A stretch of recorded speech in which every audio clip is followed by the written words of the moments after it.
من عبادنا من كان تقيا ومن لم يتق الله لم يدخل جنته إن الله عز وجل جعل الجنة ثوابا لمن اتقاه ومن لم يتق الله لم يدخل جنته সম্মানিত মুসল্লিয়ানে কিরাম আমি আমার নিজেকে ও আপনাদেরকে আল্লাহর তাকওয়া অবলম্বন করার অনুরোধ জানাচ্ছি যে এই তাকওয়া অবলম্বন করলে আল্লাহর জান্নাত পেয়ে আমরা ধন্য হতে পারবো আর যেই তাকওয়া অবলম্বন না করলে আমরা দুনিয়া এবং আখিরাতে ক্ষতিগ্রস্ত হব দুনিয়াতে তাকওয়ার যে পরিণতিটা আখিরাতে আমাদের পাওয়া যাবে আল্লাহ তাআলা বলছেন জান্নাতের ওয়ারিশ আমরা শুধু তাদেরকে করব যারা আমার বান্দাদের মাঝে যারা তাকওয়ার অধিকারী সম্মানিত মুসল্লিয়ান ইকরাম যতক্ষণ পর্যন্ত পরিপূর্ণভাবে আপনি তাকওয়ার অধিকারী না হতে পারবেন তাকওয়ার বাইরে ফেলে দিতে না পারবেন ততক্ষণ পর্যন্ত কেউ জান্নাতে যেতে পারবে না যত ময়লা যত রকমের গুনাহ যত পাপ সব বাইরে রেখে শুধুমাত্র এক আল্লাহকে খুশি করার জন্য যতটুকু আমল করেছে ওইগুলি নিয়েই শুধু জান্নাতে যেতে পারবেন এইজন্যই যতক্ষণ পর্যন্ত পিউরিফিকেশন না হবে ততক্ষণ পর্যন্ত জান্নাতে কেউ যেতে পারবে না এজন্য দুনিয়ার বুকে তাকওয়া যদি আপনি অর্জন করতে পারেন আখিরাতে তত বেশি তাকওয়া অর্জন করবেন তত দ্রুত আপনি জান্নাতে প্রবেশ করতে পারবেন এজন্য জান্নাত তাকওয়া না থাকলে কোনো কোথাও আপনি যেতে পারবেন না অর্থাৎ জান্নাতে যাওয়ার সুযোগ আপনার হবে না হাসরের মাঠে আপনাকে আটকে থাকতে হবে কষ্ট পেতে হবে জাহান্নামে যেতে হবে এই সবই হবে এই জন্য তাকওয়ার যত কম হবে তত আপনার শাস্তির পরিণাম ততই বাড়তে থাকবে প্রিয় ভাইয়েরা আজকে একটি বিষয় নিয়ে আলোচনা করতে চাই আল্লাহ আমাদেরকে যে সমস্ত নিয়ামত দিয়েছেন সেই নিয়ামতের মধ্যে একটি হচ্ছে আল্লাহ তাআলা আমাদেরকে কথা বলার নিয়ামত দিয়েছেন আল্লাহ তাআলা আমাদেরকে চিন্তা করার নিয়ামত দিয়েছেন আল্লাহ তাআলা আমাদেরকে শোনার নিয়ামত দিয়েছেন আল্লাহ তাআলা আমাদেরকে এমন সব নিয়ামত দিয়েছেন যা আমরা কোনোদিন গুণে শেষ করতে পারবো না আল্লাহ তাআলা কোরআনে কারীম বলেছেন তিলকাল জান্নাতুল্লাতী নুরিসু মিন ইবাদিনা মান কানা তাকিয়া তাহলে আল্লাহ তাআলা বলেছেন ইন তাউদ্দু নি'মাতাল্লাহি লা তুহসুহা যদি তোমরা আল্লাহর নিয়ামতকে গুনতে থাকো কোনোদিন গুণে শেষ করতে পারবে না আল্লাহর নিয়ামত এত বেশি আমাদের উপরে দিন দিন তা বেড়ে যাচ্ছে আল্লাহর নিয়ামতের এই অবস্থা আল্লাহ নিজে কোরআনে কারীম ঘোষণা করে দিয়েছেন ওয়াসাখারা লাকুম মা ফিস সামাওয়াতি ওয়া মা ফিল আরদি জামিআন মিনহু আল্লাহর পক্ষ থেকে তিনি আসমান এবং জমিনে এত সব জিনিস আপনাদের জন্য দিয়ে আসমান এবং জমিনে অনেক কিছু আপনাদের জন্য আল্লাহ ব্যবস্থাপনা করে দিয়েছেন উপর থেকে এই জন্য মেঘের ব্যবস্থাপনা করে দিয়েছেন যে মেঘের মাধ্যমে আমাদের রিজিকের ব্যবস্থা হয় আর দুনিয়ার বুকে এমন সব জিনিসের ব্যবস্থা করেছেন যা কোনোদিন কেউ চিন্তাও করেনি ওয়ায়াখলুকু মা লা তা'লামুন তোমরা যা জানো না সেগুলি তিনি সৃষ্টির ব্যবস্থাপনা করে দেন আল্লাহ তাআলা আমরা যা সৃষ্টি করি আল্লাহ তাআলা আমরা যা করি সেগুলোরও স্রষ্টা আমাদেরও তিনি স্রষ্টা আমাদের কর্মেরও তিনি স্রষ্টা ঈমানদার এটার উপর বিশ্বাস করে আল্লাহ তাআলা কোরআনে কারীম বলেছেন যে আল্লাহু খালাকাকুম ওয়া মা তা'মালুন আল্লাহ তোমাদেরকে সৃষ্টি করেছেন এবং তোমরা যা আমল করো সেগুলো আল্লাহ তাআলা সৃষ্টি করেছেন এর অর্থ হচ্ছে রব্বুল আলামিন আমাদের উপকারার্থে জগতে এমন সব জিনিসের ব্যবস্থাপনা করেছেন যা আগে কোনোদিন আমাদের জানা ছিল না আল্লাহ তাআলা সূরা জাসিয়াতে সেটা বলেছেন যে এর মধ্যে তোমাদের অনেক নিদর্শন রয়েছে যারা চিন্তা করে তারা বুঝতে পারে আল্লাহর পক্ষ থেকে শুধুমাত্র এই নিয়ামত তোমরা প্রাপ্ত হয়েছো সূরা আলাকের 3 নম্বর আয়াতে আল্লাহ তাআলা বলছেন আল্লামাল ইনসানা মা লাম ইয়ালাম মানুষ যা জানে না সেটা আল্লাহ তাআলা তাদেরকে জানান এগুলির মধ্যে একটি হচ্ছে আর যেটা আপনারা ব্যবহার করে থাকেন মুঠোফোন বা যেটাকে আপনারা জাওয়াল বলেন অথবা যেটাকে আপনারা মোবাইল বলেন এইটা একটা আপনাদের বর্তমান সময়ের একটা সর্বোচ্চ যেটাকে বলা যেতে পারে আশ্চর্যের আগেকার দিন হলে সপ্তাশ্চর্যের এক আশ্চর্য বলে নাম লেখা হতো কারণ আপনি এখানে ঘরে বসে সারা দুনিয়ার খবর নিচ্ছেন ঘরে বসে সারা দুনিয়ার সংবাদ আপনি হাতে নিচ্ছেন একজনের সাথে কথা বলছেন কোনো রকমের সিল্ক নেই কোনো রকমের তার নাই দূর থেকে কথা বলছেন হুবহু একই কণ্ঠ শোনা যাচ্ছে আপনি কত কঠিন কাজে অল্প খরচে কত কঠিন কাজ আপনি করে ফেলছেন এটাকে আপনি বুঝতে পারছেন মনে রাখবেন মোবাইল হচ্ছে এই যুগের অবদান ছোট বড় পুরুষ নারী এবং সবার কাছেই আজ এই জিনিসটা রয়েছে অনেকের কাছেই এটা দুধারা তলোয়ার এর মাধ্যমে আপনি কখনো কখনো যার সাথে ইচ্ছা আপনি তার সাথে কথা বলতে পারছেন যাকে দেখার আপনি দেখতে পাচ্ছেন যার কথা শোনার আপনি শুনতে পাচ্ছেন যার সাথে কোনো কিছু লিখে কিছু পাঠাবেন তা লিখতে পাচ্ছেন আবার কোনো কিছু সে লিখে পাঠিয়েছে, আপনি সেটা পড়তে পারছেন। এবং এটা নয় শুধু, সারা জগতের কোথায় কি ঘটছে, কেউ একটা বই লিখেছে, PDF করে পাঠিয়ে দিয়েছে, আপনি সেটা পড়তে পারছেন, অথবা ওয়ার্ড করে পাঠিয়ে দিয়েছে, আপনি সেটা পড়তে পারছেন। অর্থাৎ আপনার কাছে আজ পৃথিবীটা হাতের মুঠোয় চলে এসেছে। সারা পৃথিবী এই একটি জিনিসের মাধ্যমে আপনার হাতের মাধ্যমে চলে আসছে। প্রিয় ভাইয়েরা, এই জিনিসটি কারো কারোর জন্য নেয়ামত, কারো কারোর জন্য বড় ধরনের নেয়ামত। সেইটা দ্বারা সে আত্মীয়তার সম্পর্ক রক্ষা করে। যার কাছে একটা মোবাইল আছে, সে বিকালবেলা মায়ের সাথে কথা বলতে পারে, তার আত্মীয়, তার ফুফুর সাথে কথা বলতে পারে, খালার সাথে কথা বলতে পারে, বাবার সাথে কথা বলতে পারে, সে সবার সাথে কথা বলতে পারে। এর মাধ্যমে সে আত্মীয়তার সম্পর্কে বজায় রাখতে পারে। এর মাধ্যমে সে ওয়াজ শুনে, ইরশাদ শুনে, জুমার খুতবা শুনে, এইভাবে সেগুলো দেখতে পারে এবং শুনতে পারে। অনেক সময় সে সরাসরি শুনতে পায়, অনেক সময় পরবর্তীতে সেগুলি দেখতে পায় এবং শুনতে পায়। কেউ অনেক দুনিয়া ও আখিরাত উপকারী জিনিসের মাধ্যমে লাভ করতে পারে। অনেকে এর মাধ্যমে ব্যবসা বাণিজ্য পরিচালনা করছে, অনেকে এর মাধ্যমে কোথাও মক্কাতে খুতবা হচ্ছে সেটাকেও সে দেখতে পাচ্ছে, অনেক সময় সেটা অনুবাদ সে শুনতে পাচ্ছে তার হাতের মুঠোর এই জিনিসটি দিয়ে। এর মাধ্যমে সে উপকার লাভ করছে প্রচুর পরিমাণে। তবে সেটা কার জন্য? নি'মাল মালুস সালেহ লিল আবদিস সালেহ, নেককার বান্দাই শুধুমাত্র একে নেক জায়গাতে ব্যবহার করতে পারে। নেককার বান্দা শুধুমাত্র একে নেক জায়গায় ব্যবহার করতে পারে। আর যার অন্তরের মধ্যে সবচেয়ে বেশি কাজ করছে আল্লাহ বিরোধিতা, এবং যার অন্তরের মধ্যে শয়তান প্রভাব বিস্তার করে বসেছে, এবং যার উপরে তার প্রবৃত্তি যার উপরে ছেয়ে গেছে, তার প্রবৃত্তি তাকে শুধু খারাপের দিকে টানে, তার হাতে যদি কোনো এরকম একটা মোবাইল থাকে, সে কিন্তু শুধু খারাপই ব্যবহার করবে। সে কি ব্যবহার করবে সেটা আপনি ভালো করে জানেন। সে শুধুমাত্র কেউ গান শুনবে, কেউ বা নাটক দেখবে, কেউ সিনেমা দেখবে, কেউ হারাম চরিত্র দেখবে, এমনকি কেউ পর্নোগ্রাফি দেখে সারা রাত কাটিয়ে দিবে। এবং এর মাধ্যমে ছেলেদের লেখাপড়া বন্ধ হয়ে যাবে। মেয়েরা অন্যের জায়গায় অন্যের সাথে কলুষিত আচরণ করবে, সারা রাত ধরে তারা খারাপ আচরণ লিপ্ত থাকবে। এমনকি এই সুযোগে তথাকথিত শয়তান বিভিন্ন যে সমস্ত কোম্পানি আছে, এগুলি তারা সারা রাত ধরে ফ্রি কথাবার্তার ব্যবস্থাপনা করে দেয়। এর মাধ্যমে হারামের সরাসরি দুনিয়াতে বিস্তার লাভ করছে। এইটার সংখ্যাই কিন্তু বেশি। আগেটার সংখ্যা কেন? মানুষ এমনিতেই, ভালো মানুষের সংখ্যা কম। দ্বিতীয়ত ভালো মানুষ আবার মোবাইল চালাতে জানে না, এদের সংখ্যা কম। সুতরাং আপনি বুঝতে পারছেন যে এটার খারাপের দিকটা বর্তমানে ভালোর দিকের চেয়েও বেশি।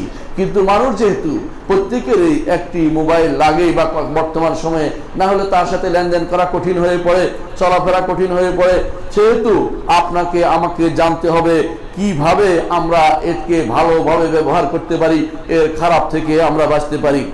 প্রথমত আমরা একটা কথাই বলবো যে এটা ব্যবহারের ক্ষেত্রে আমাকে অবশ্যই একটা ভারসাম্যপূর্ণ ব্যবহার থাকতে হবে। খুব বেশি ব্যবহার করা যাবে না। অর্থাৎ আপনাকে প্রয়োজন অনুসারে শুধু ব্যবহার করবেন, এর বেশি ব্যবহার করবেন না। হতে পারে কারোর সাথে কথা বলবেন, লম্বা সময় নষ্ট করবেন না। হয়তো সেই ব্যক্তি ভদ্রতার খাতিরে আপনার সাথে কথা চালিয়ে যাচ্ছে, কিন্তু আপনি যখন কথা শেষ করবেন আপনাকে একটা গালি দিবে, মনে মনে হলেও আপনাকে ঘৃণা করবে, বদদোয়া দিবে। সুতরাং কারোর সময় নষ্টকারী হবেন না, প্রয়োজনে কথাটি বলে ফেলবেন।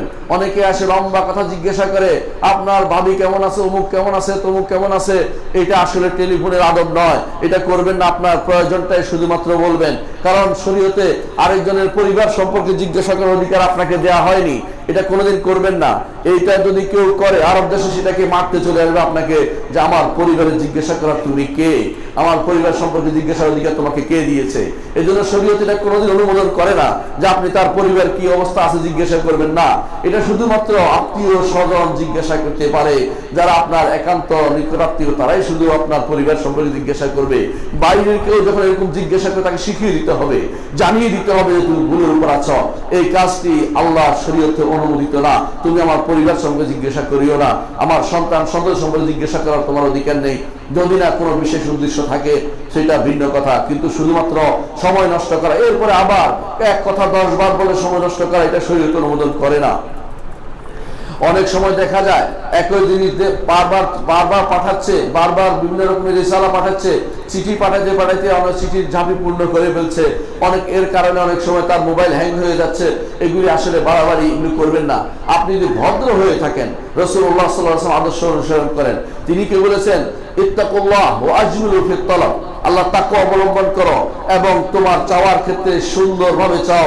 যে জিনিস বারবার পিড়াপিড়ি করো না, পিড়াপিড়ি করোটা আল্লাহ তাআলা পছন্দ করেন না। ওয়ালা ইয়াসআলুনা নাস ইলহাফা, মানুষকে বারবার চেয়ে বিরক্ত করা আল্লাহ তাআলা কোরআনে কারীমে নিষেধ করে দিয়েছেন। সম্মানিত মুসলিয়ানে কেরাম, মনে রাখবেন অনেক সময় দেখা যায় তারা অনেকে সেই ফিল্ম দেখতে থাকে, হারাম ফিল্ম, হালাল নাম দিয়ে তথাকথিত যে সমস্ত ফিল্ম চালু হয়েছে এগুলিও হারাম। তথাকথিত রিলিজ কত রকমের ফিল্ম জারি হয়েছে, এগুলি সম্পূর্ণ হারাম, এগুলি দেখা জায়েজ নাই। ওই নারীর দিকে তাকানো আপনাকে কে হালাল করে দিল? ওই পুরুষের দিকে তাকানো আপনার নারীর জন্য কিভাবে হালাল হয়ে গেল? এগুলি যদি কেউ দেখে সেগুলি হারাম মনে করবেন এবং এগুলির কারণে তার অন্তরের ভিতরে ক্ষত সৃষ্টি হবে এবং সে সারাক্ষণ ওই নারীর চিন্তা করবে। কোনো সন্দেহ নাই, যে ব্যক্তি বলে সেটা হয় না, সে ব্যক্তি হয় নপুংসক, আপনার মিথ্যাবাদীর বাইরে আর কিছু নয়। সুতরাং মনে রাখবেন এই সমস্ত ফিল্মের দিকে তাকানো জায়েজ নাই।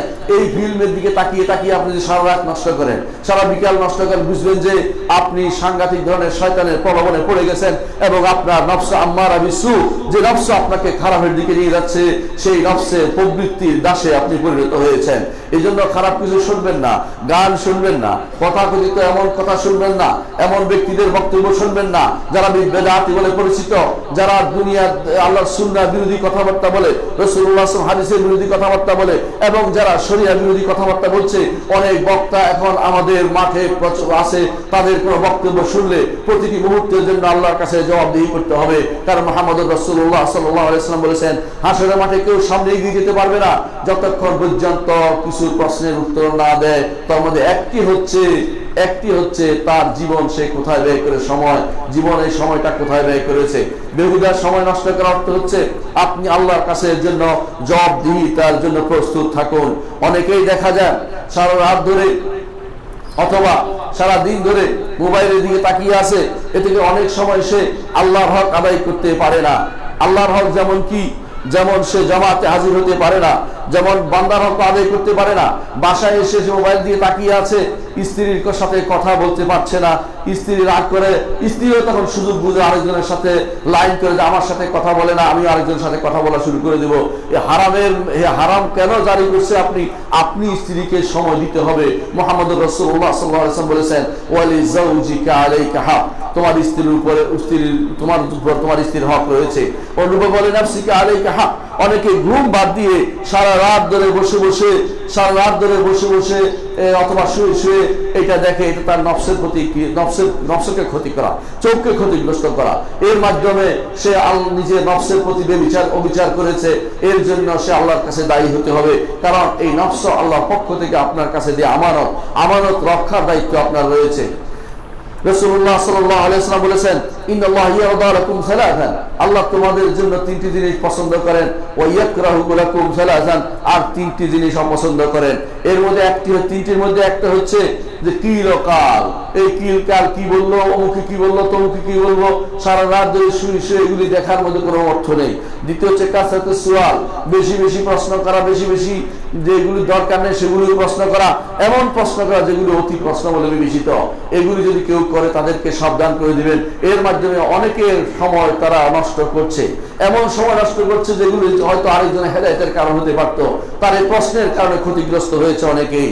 অনুরূপভাবে এর মাধ্যমে আরেকটি জিনিস রাসূলুল্লাহ সাল্লাল্লাহু আলাইহি ওয়াসাল্লাম নিষেধ করেছে, তা হচ্ছে ইদাআতুল মাল, সম্পদ বিনষ্ট করা। যারা রাত জেগে বিভিন্ন সময় বিভিন্ন খানে সময় নষ্ট করছে এবং বিভিন্ন এগুলি দেখে সময় নষ্ট করছে, তারা সম্পদ নষ্ট করে। কারণ এমবি খরচ হচ্ছে, এর দ্বারা সে পয়সা নষ্ট করতেছে।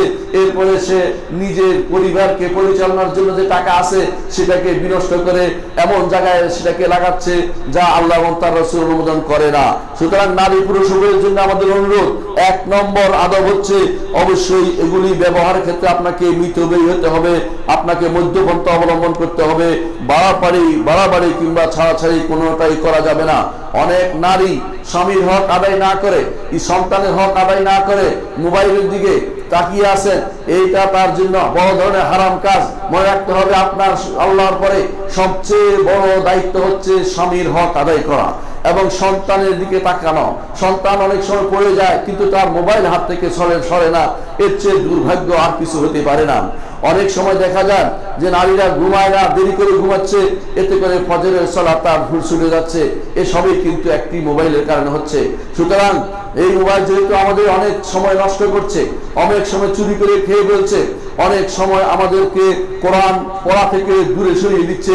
ফজরের সালাত পরে আজকার গুলি না পড়ে প্রথমেই অনেকে বসে যায় কোরআনের, এই অনেকে বসে যায় মোবাইলে কি আসছে, মোবাইলে একটা উত্তর দিতে হবে, মোবাইলে এই করতে হবে। এর মাধ্যমে শয়তানও তাকে ধোঁকা দেয়। অনেক সময় মনে করে আমি তো ভালো কাজ করতেছি। না, ভালো কাজ সব সময় আপনার হয়নি, কারণ যা কোরআন এবং সুন্নাহ থেকে পড়া থেকে দূরে বিরত রাখছে আপনাকে, সেটা কখনো ভালো কাজ হতে পারে না। সুতরাং 1 নম্বর কাজ হচ্ছে মোবাইলের, যে সেটাকে আপনি যথেষ্ট একেবারে সীমিত আকারে শুধু ব্যয় করবেন, তার মধ্যে এটাকে বেশি সময়ের মধ্যে ব্যয় করতে পারবেন না। দ্বিতীয় কাজ হচ্ছে, দ্বিতীয় আদব হচ্ছে মোবাইলে, তা হচ্ছে সালাম দিয়ে শুরু করবেন।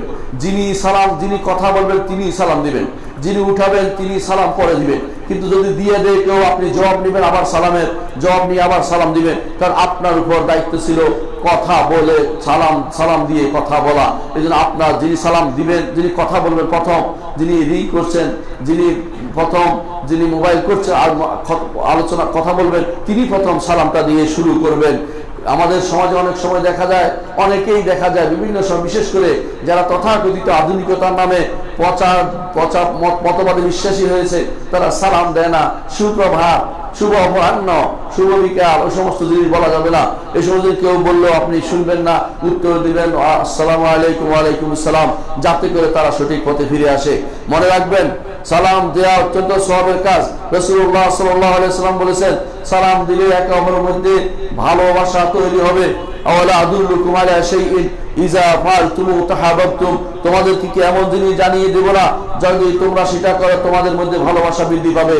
অনেক সময় স্বামী স্ত্রী কথা বললে হ্যালো হ্যালো হ্যালো হ্যালো না বলে আসসালামু আলাইকুম দিয়ে শুরু করবেন, স্ত্রীও জবাব দিবেন ওয়ালাইকুম আসসালাম, তারপর কথা শুরু করবেন। হ্যালো শব্দটিকে আপনাদের যে কোনো মোবাইল থেকে মাইনাস করে দিবেন এবং হ্যালো শব্দটি যেন ভুলে যান সে ব্যবস্থাপনা করবেন।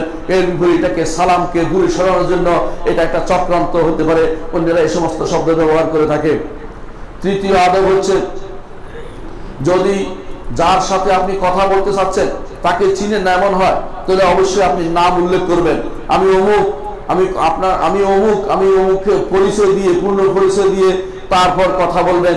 এই নয় যে আমি বলবেন, আমি বলছি, আপনি কিভাবে বুঝতে পারবেন? এর একটা কারণ হচ্ছে মুহাম্মদ রাসূলুল্লাহ সাল্লাল্লাহু আলাইহি ওয়াসাল্লাম হাদিসে এসে জাবির ইবনে আব্দুল্লাহ রাদিয়াল্লাহু আনহু বলেন, আমি রাসূলুল্লাহ সাল্লাল্লাহু আলাইহি ওয়াসাল্লামের কাছে এসেছিলাম, আমার পিতার কিছু দায়ী ছিল, ঋণ ছিল, ঋণগুলো কিভাবে পরিশোধ করতে হয় সেভাবে পরামর্শের জন্য ফাদাকাতু আলাইহিল বাব, আমি দরজায় খটখট করে আওয়াজ দিলাম। তখন রাসূলুল্লাহ সাল্লাল্লাহু আলাইহি ওয়াসাল্লাম বললেন, মান দা, কে এটা? তখন আমি বললাম আনা। রাসূলুল্লাহ সাল্লাল্লাহু আলাইহি ওয়াসাল্লাম বললেন আনা, অর্থাৎ আমি আবার কি জিনিস? রাসূল বললেন যে আমি কে? রাসূলটা পছন্দ করলেন। তখন সাহাবায়ে কেরাম থেকে শিখেছেন, তারা এরপরে বলতেন যে আমি কে, নামটা বলতেন। এই জন্য যখন আপনি কারোর সাথে পরিচিত নয় এমন কাউকে প্রশ্ন করবেন, এমন কাউকে জিজ্ঞাসা করে প্রথমেই নিজের পরিচয় দিয়ে শুরু করবেন। হতে পারে তিনি এমন ব্যস্ততা আছেন যে আপনাকে পরে সময় দিবেন, হতে পারে তিনি আপনার গুরুত্ব বুঝে আপনাকে এখনই সময় দিবেন, হয়তো গুরুত্ব জেনে। সুতরাং আমি এই জাতীয় যেন আমাদের মধ্যে এই জাতীয় প্রচলন যেন না থাকে। 4 নম্বর যে আদবটা হচ্ছে, যখনই আপনি কারোর সাথে টেলিফোন করবেন তখন যার সাথে আলাপ করতেছেন তার অবস্থাটা একটু সবসময় খেয়াল রাখবেন।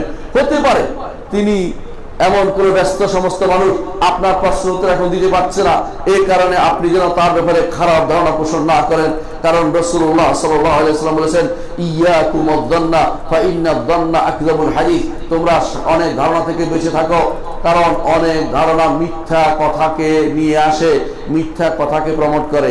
এই জন্য অনেক মিথ্যা কথা আপনি ধারণা করতে পারেন। হ্যাঁ, কি ধারণা করতে পারেন? আমাদের এক সাহেব বলেছিলেন যে মিথ্যা কথা যদি তার সাথে কথা বলি তাহলে লম্বা টাইম নষ্ট করে, আর যদি কথা না বলি বলবো অহংকারী। আমরা মাঝখানে পড়ে গেছি। অনেক সময় কারোর সাথে কথা বললে তিনি চায় যে আমি কথা বলেই যাই, এটা তার উচিত, আকল থাকা উচিত যে একজন মানুষকে সময় নষ্ট করতে দেওয়া উচিত নয়। জাতির জন্য যারা কাজ করে তাদেরকে এইভাবে সময় নষ্ট করলে আপনাদের কষ্ট হওয়া উচিত যে আমরা তাকে সময় নষ্ট না করি। আবার অনেক সময় দেখা যায় কেউ উঠাইতে পারে না কেন, এই জন্য বলে দিল সব জায়গায় তিনি তো অহংকারী, এই জন্য তার একটা দোষ হয়ে গেছে, কেন তিনি টেলিফোন উঠালেন না। আপনার জন্য ওজোর পেশ করতে হবে নিজের পক্ষ থেকে, নিশ্চয়ই আমার ভাই কোনো ব্যস্ততার মধ্যে আছে, নিশ্চয়ই আমার ভাইয়ের কোনো একটা সমস্যা হয়েছে, নিশ্চয়ই আমার ভাই ঘুমিয়ে আছে, নিশ্চয়ই আমার ভাই এখন ব্যস্ত আছে, এই জাতীয় চিন্তা আপনার মধ্যে থাকতে হবে। হতে পারে, এটাও হতে পারে অনেক সময় যার সাথে আপনি টেলিফোন করছেন বারবার করছেন তিনিও একটু ভালো ব্যবহার করতে পারেন। সেটা কি? তিনি একটা মেসেজ দিতে পারেন, সেই মেসেজে বলতে থাকবে, বলবেন যে আমি এমন কাজে ব্যস্ত আছি, আমি একটা মিটিংয়ে আছি, এরকম এরকম পাওয়াই যায়। এটা যেটা আপনি অটোমেটিকলি সেটা সেট করা থাকলে সেটা যাবে যে আমি কোনো ব্যস্ততার মধ্যে আছি, পরবর্তীতে বা 1 ঘন্টা পরে আমাকে ফোন দেন, এরকম বলতে পারবো, আমি আপনাকে পরবর্তীতে কল ব্যাক করবো। সেরকম জিনিস আপনি সেট করে রাখতে পারেন, কোনো সমস্যা নেই। এর মাধ্যমে আপনি শয়তান প্রবেশ করার সুযোগটা বন্ধ করে দিতে পারেন। কারণ আপনার ভাইয়ের অন্তরে শয়তান প্রবেশ করতে পারে যে সে অহংকারী, অথবা মনে করতে পারে সে আমার সাথে কথা বলতে চায় না, বিভিন্ন রকমের সন্দেহ আপনার ভাইয়ের অন্তরে ঢুকাতে পারে। 5 নম্বর যে আদব রক্ষা করতে হবে তা হচ্ছে আপনি যখন মানুষের সাথে বসবেন কথা বলবেন তখন মোবাইল নিয়ে ব্যস্ত থাকবেন না, কারণ এটা অহংকারী। কারণ আপনি জানেন যে যখন রাসূলুল্লাহ সাল্লাল্লাহু আলাইহি ওয়াসাল্লাম কারোর সাথে কথা বলতেন পূর্ণ শরীর নিয়ে কথা বলতেন, কারোর সাথে কথা বললে তার দিকে ফিরে কথা বলতেন, বাঁকা হয়ে কথা বলতেন না। এটা অহংকারীদের লক্ষণ। অহংকারীরা কি করে? মানুষদেরকে গামতুন নাস, মানুষদেরকে একদিকে তাকিয়ে অন্যদিকে ফিরে কথা বলে, এটা হচ্ছে সবচেয়ে বড় অহংকারী কাজ। আপনি যখন তার সামনে বসেছেন তখন তাকে বলবেন যে আমি একটা জরুরি জিনিস কাজ করছি এবং অনুমতি দিলে আমি এটা করতে চাই, অথবা আমি একটু অনুমতি নিতে চাই। কিন্তু কারোর সামনে বসে যদি আপনি মোবাইল দিয়ে তাকিয়ে থাকেন, এর অর্থ হচ্ছে আপনি তাকে অবজ্ঞা করলেন এবং তার সাথে সম্পর্ক ভালো আপনি চালু করলেন না। এটা এই জন্য শরীয়তে অনুমোদিত নয়। বিশেষ করে পিতা মাতা হলে এটা সম্পূর্ণ হারাম হবে। আর যদি কোনো এমন হয়, উস্তাদ হয়, বড় কেউ হয়, যাকে সম্মান করতে হয় আপনার সামাজিকভাবে, তার সাথে বসে যদি আপনি মোবাইল দিয়ে তাকিয়ে থাকেন, সেটা হয় বড় ধরনের গুনার কাজ এবং বড় ধরনের খারাপ কাজ। এটা কোনোভাবেই করতে পারবেন না, কারণ এর মাধ্যমে আপনি একে অবজ্ঞা করছেন। আর অবজ্ঞা হচ্ছে রাসূলুল্লাহ সাল্লাল্লাহু আলাইহি ওয়াসাল্লাম বলেছেন, আল কিবরু গামতুন নাসি ওয়া বাতারুল হাক্কি। অহংকার হচ্ছে মানুষের সাথে মুখ বাঁকিয়ে কথা বলা অথবা মুখ বাঁকিয়ে থাকা, আর মানুষের হককে দূরে ঠেলে দেয়া, এটা হচ্ছে অহংকারের কাজ। এটা করা যাবে না। 6 নম্বর যে আদব তা হচ্ছে জাওয়ালের মধ্যে, মোবাইলের মধ্যে গান রাখা যাবে না। গানের সুর দিয়ে অনেকে আছে আপনার মোবাইল বাজতেছে এমন সময় এমন অবস্থা হয় যে আশেপাশে মানুষের অবস্থা খারাপ হয়ে যায়। আপনার এই মোবাইলের বাজার কারণে অনেকে নামাজ নষ্ট হয়ে যাচ্ছে, অনেকের ইবাদত নষ্ট হয়ে যাচ্ছে, অনেকের মধ্যে খারাপ অনুভূতি তৈরি হচ্ছে, অনেকে সে আপনার এই গানের দিকে চলে যাচ্ছে, তার কনসেন্ট্রেশন, এর মাধ্যমে কোরআন তেলাওয়াত বন্ধ হয়ে যাচ্ছে। এই সব কিছু আপনার জন্য, বিশেষ করে যে মসজিদে হয়, কোনোভাবেই আপনার জন্য গানের জিনিস প্রবেশে লাগানো এমনিতে হারাম, তার উপরে যে মসজিদে হয় ডবল হারাম হবে। সুতরাং গানকে কোনোভাবেই রিংটোন হিসাবে ব্যবহার করতে পারবেন না। রাসূলুল্লাহ সাল্লাল্লাহু আলাইহি ওয়াসাল্লাম থেকে বর্ণিত আছে, আবু সাঈদ খাদরী রাদিয়াল্লাহু আনহু বর্ণিত, তিনি বলেন রাসূলুল্লাহ সাল্লাল্লাহু আলাইহি ওয়াসাল্লাম তিনি একবার ইতিকাফে বসেছেন মসজিদে, তিনি তখন শুনতে পেলেন কিছু লোক জোরে কেরাত করতেছে, আর তিনি তখন কুব্বার মধ্যে ছিলেন, একটু উঁচু জায়গাতে ছিলেন। হ্যাঁ, তখন তিনি তার কাপড়ের যে পর্দা ছিল সেটাকে তিনি খুললেন, খুলে বললেন, হে মানুষেরা, তোমাদের প্রত্যেকেই আল্লাহর সাথে কথা বলছো, একে অপরকে কথা বলে কষ্ট দিও না, একে অপরের কেরাত বা পড়িও না। ইমাম আহমদ হাদিসটি বর্ণনা করেছেন এবং হাদিসটি সনদ সহিহ। এর অর্থ হচ্ছে মসজিদে আল্লাহর বাণীকে উঁচু করার অনুমতি আছে, ফি বুয়ুতিন আযিনুল্লাহ আনতুরফা, তারপরেও সেখানে একে অপরের কষ্ট হয় এমন এইভাবে কোরআন তেলাওয়াতকে নিষেধ করা হয়েছে। সেখানে কোরআন তেলাওয়াত নয়, হারামকে আপনি প্রমোট করছেন। আপনি কি আল্লাহকে ভয় করবেন না? আপনার কারণে কত মানুষ ক্ষতিগ্রস্ত হচ্ছে। আপনার এই গানগুলো এমনিতে হারাম, তার উপরে আরো হারামকে প্রমাণ করছে। আল্লাহর ঘরে, পবিত্র ঘরে, তার নামাজের সময়, কোরআন তেলাওয়াতের সময় আপনি সেগুলোকে কিভাবে চালু করতে পারেন? এই গান কখনো আপনি এই জাতীয় রিংটোন ব্যবহার করবেন না। রিংটোনের ক্ষেত্রে একেবারে সরাসরি সামান্য একটা শব্দ হয় এরকম শব্দ ব্যবহার করবেন। সেখানে বড় ধরনের কোনো ঘন্টার আওয়াজ আসে নিষিদ্ধ, সেই জাতীয় কোনো কিছু যাতে মানুষের কষ্ট হয় এমন কোনো জিনিস ব্যবহার করা যাবে না। প্রয়োজনে যখনই ব্যবহার করবেন তখন খুলবেন, এর আগে খুলবেন না সেরকম চিন্তা ভাবনা করবেন যে এত বেশি মোবাইলের প্রতি আসক্তি আনা যাবে না, কারণ মোবাইল আসক্তি বর্তমানে একটা রোগে পরিণত হয়েছে। বর্তমানে একটা রোগে পরিণত। ডাক্তারদের জিজ্ঞাসা করবেন, তারা বলবেন হ্যাঁ মোবাইল আসক্তি একটা রোগ। এই রোগটিও আপনি বাঁচতে পারেন যদি কোনো আপনি আল্লাহর বিধান মোতাবেক আপনি পরিচালিত হন। সপ্তম আদব হচ্ছে, যখন আপনি কথা বলবেন আপনার কাছে অন্য মানুষরা থাকে, তখন আপনি কারোর সাথে কথা বলার ক্ষেত্রে আপনি মুকাব্বির সৌত অর্থাৎ আপনি সাউন্ড স্পিকার বা স্পিকার খুলে দিবেন না। স্পিকার খুলে দিতে অনুমতি নিতে হবে। অর্থাৎ যে আপনার কাছে ফোন করেছে এমন হতে পারে তিনি চাচ্ছেন না তার স্বরটা আরেকজন শুনুক, তার বক্তব্যটা আরেকজন জানুক। সুতরাং তার অনুমতি ব্যতীত যদি আপনি সেটা যদি প্রচার করেন বা তাকে সাউন্ডে দিয়ে দেন, তাহলে আপনি অবশ্যই তার আমানতের খেয়ানত করলেন, আর আমানতের খেয়ানোর জন্য আপনাকে জবাবদিহি করতে হবে। 8 নম্বর যে আদব সেটা হচ্ছে মানুষের যার ঢেকে রাখার নির্দেশনা আছে তাকে অবশ্যই হেফাজত ঢেকে রাখবেন, সেটাকে প্রসার করে দিবেন না। বিশেষ করে অনেকেই প্রয়োজনে অপ্রয়োজনে ছবি তুলে এটা প্রচার করার একটা মাধ্যম। নারীদের ছবি আপনার মোবাইলে যেন না থাকে। হতে পারে কারো হাতে পড়বে, সে আপনার স্ত্রীকে দেখে ফেলবে, আপনার মাকে দেখে ফেলবে, আপনার বোনকে দেখে ফেলবে। এই জন্য পারতপক্ষে এই ছবিগুলি তুলবেন না, আর তোলার পরে কখনো শেয়ার করবেন না। যদি কোনো শেয়ার করেন আপনি আরো গুনাহগার হলেন।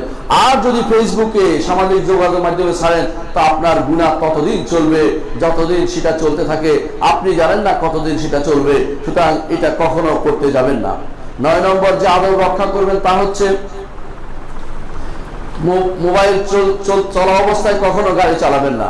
অর্থাৎ গাড়ি চালানো অবস্থায় মোবাইল চালাবেন না। কেন? মোবাইল এই অধিকাংশ অ্যাক্সিডেন্ট এর কারণে হয়।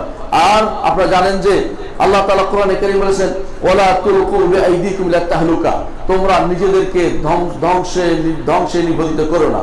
আল্লাহ তাআলা আরো বলেছেন, ওয়ালা তাকতুলু আনফুসাকুম, নিজেদেরকে হত্যা করো না। এই জন্য কোনো ব্যক্তি যদি মোবাইল, তার বাবা তার গাড়িতে আছে, মোবাইল চালাতে গিয়ে অ্যাক্সিডেন্ট করেছে, তাহলে সে কিন্তু বাবার হত্যাকারী বিবেচিত হতে পারে। আলেমদের মধ্যে এরকম ইজতিহাদ চলে আসবে ভবিষ্যতে যে সে বাবার হত্যাকারী, সে বাবা থেকে ওয়ারিশ হবে না, বাবার সম্পদের সে ওয়ারিশ হবে না। কারণ সে কেন মোবাইল নিয়ে সময় নষ্ট করলো? যেমনি ভাবে অতি দ্রুত লিমিট ক্রস করলে সে হত্যাকারী বলে বিবেচিত হয়, তেমনি ভাবে এই জিনিসটা যদি না মানে, সে মোবাইলে বম্প করতেছে, খবর নাই এরপরে অ্যাক্সিডেন্ট করেছে, এমন অবস্থায় সে বাবার হত্যাকারী বিবেচিত হতে পারে এবং হত্যার গুনাহ তার মধ্যে পড়তে পারে, কারণ নিজেকে হত্যা করেছে এই কারণে। 10 নম্বর যে কাজটি করতে হবে তা হচ্ছে, অনেক সময় মেসেজ দেওয়া হয়, ওই মেসেজে এমন জিনিস দেওয়া হচ্ছে যে এই জিনিস সত্য নয়, মিথ্যা মেসেজ দিয়ে ভরিয়ে ফেলতেছে। অমুক সালে অমুক কথা ঘটেছে, অমুকটা ঘটেছে, ভালো করে খোঁজ নিয়ে দেখেন যে আসলে সেটা ঘটে নাই। আল্লাহ তাআলা কোরআনে কারীমে বলেছেন, ইয়া আইয়ুহাল্লাযীনা আমানু ইন জাআকুম ফাসিকুম বিনাবাইন ফাতাবায়ানু, হে ঈমানদারগণ, ফাসিকরা যদি তোমাদের কাছে কোনো সংবাদ নিয়ে আসে, তাহলে তোমরা অবশ্যই সেটাকে পরীক্ষা করে দেখবে।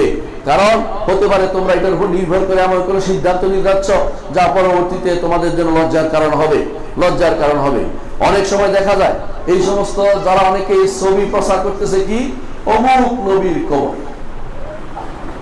নবীর কবর, তারপরে বলে কি সুবহানাল্লাহ না লিখিয়া যাইবেন না। এর আলহামদুলিল্লাহ কত বড় বদমাশি কথা। কারণ হচ্ছে মুহাম্মদ রাসূলুল্লাহ সাল্লাল্লাহু আলাইহি ওয়াসাল্লাম কবর ব্যতীত আর কারো কবর নির্ধারণ করে জানা যায় না। যত ব্যক্তি তা বলবে সব মিথ্যা বলেছে। কোন ব্যক্তির কবর মুহাম্মদ রাসূলুল্লাহ সাল্লাল্লাহু আলাইহি ওয়াসাল্লাম ব্যতীত কারো কবর নির্ধারিতভাবে জানা যায় না। কেউ যদি বলে যে অমুকের কবর, সে মিথ্যা কথা বলছে, আর আপনি প্রচার করার মাধ্যমে মিথ্যা প্রচার করছেন এবং সেই গুনার অধিকারী হবেন, গুনাহ আপনি বহন করবেন, তার মিথ্যা আপনি প্রচার করছেন। কোরআন কারীমে আল্লাহ তাআলা বলেছেন, লিয়াহমিলু আওজারহুম কামিলাতান ইয়াউমাল কিয়ামা, কিয়ামতের দিন তারা তাদের গুনাহ বহন করবে, ওয়া মিন আওজারিল্লাযিনা ইউদিল্লুনা বিগাইরি ইলমি, এবং ওদের গুনাহ বহন করবে যাদেরকে সে পথভ্রষ্ট করেছে। সুতরাং আপনি একটা জিনিস ছেড়েছেন না জেনে, এরপরে যতজনে আপনারটা ছাড়বে ততজন গুনাহ হবে, আপনিও ওদের গুনাহ আপনি বহন করবেন। ডবল গুনাহ আপনি বহন করতে হবে। এই মারাত্মক গুনাহ আপনি কেন করবেন? যে জিনিস আপনি জানেন না সে জিনিস প্রচার করবেন না, বরং বলে দিবেন যে জানি না। অসুবিধা কি জানি না বলতে? সব জানতে হওয়া তো আপনার জরুরি না। মুহাম্মদ রাসূলুল্লাহ সাল্লাল্লাহু আলাইহি ওয়াসাল্লাম তিনি অনেক মাসালাতে লা আদরি বলেছেন, তারপর ওহী এসে তাকে জানিয়ে দিয়েছেন। সাহাবা তাবেঈনরা, ইমামরা, তারা অনেক মাসালাতে লা আদরি বলতেন, জানি না বলতেন। আপনি কেন এমন জিনিস প্রচার করছেন যেটা আপনি জানেন না, তারপরে প্রচার করছেন? এর অর্থ হচ্ছে আপনি গুনার খাতায় নিজের নাম লেখাচ্ছেন।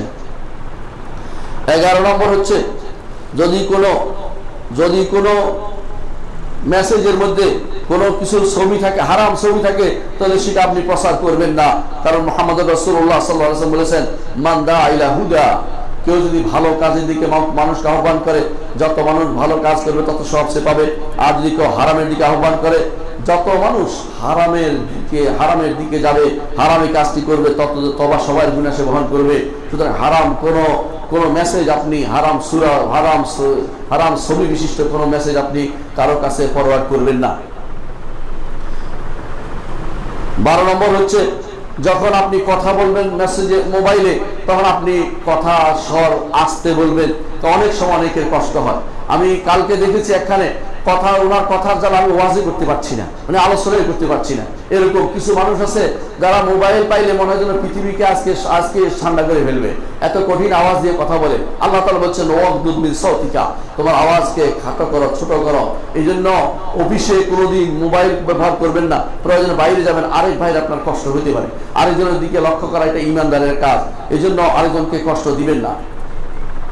13 নম্বর হচ্ছে, এমন কাউকে মোবাইলটা কিনে দিবেন না যে এটার খারাপ ব্যবহার করবে। যেমন আপনার সন্তান সন্ততি এবং আপনার ছোট ছোট সন্তানরা যারা এখন পর্যন্ত দিন সম্পর্কে অজ্ঞ রয়েছে, দিন সম্পর্কে ভালো জানেনি, তাদের হাতে মোবাইল দিবেন না। এমনকি আপনার স্ত্রী যদি কোনো সত্যিকারের দিনদার না হয়, তাকেও মোবাইল কিনে দিবেন না। অনেক ব্যক্তি তার স্ত্রীকে মোবাইল কিনে দেওয়ার পরে কিছুদিন পরে তার স্ত্রী পরকীয়াতে যুক্ত হয়ে গেছে। কারণ শয়তানরা বসে আছে, যেভাবে হোক সেভাবে আপনার স্ত্রীকে প্রলুব্ধ করে আরেকজনের সাথে লাগিয়ে দেবে, এটাই তার কাজ, এটা বড় ধরনের কাজ। এই জন্য যে সমস্ত নারীরা তারা দিন এবং দিনের ক্ষেত্রে তারা এখনো শক্তিশালী হয় নাই, তাদেরকে এই জাতীয় মোবাইল কিনে দিবেন না।